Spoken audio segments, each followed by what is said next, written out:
খোদার কাছে মোনাজাতে বলি বারে বার, কেন সে প্রাণ বন্ধু হইল না আমার। নই কি আমি তার যোগ্য, নাকি আমার এমন ভাগ্য, এত ব্যথা সইতে আমি পারবো না যে আর।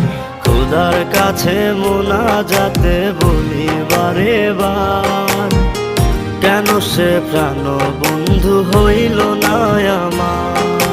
খোদার কাছে মোনাজাতে বলি বারে বার, কেন সে প্রাণ বন্ধু হইল না আমার।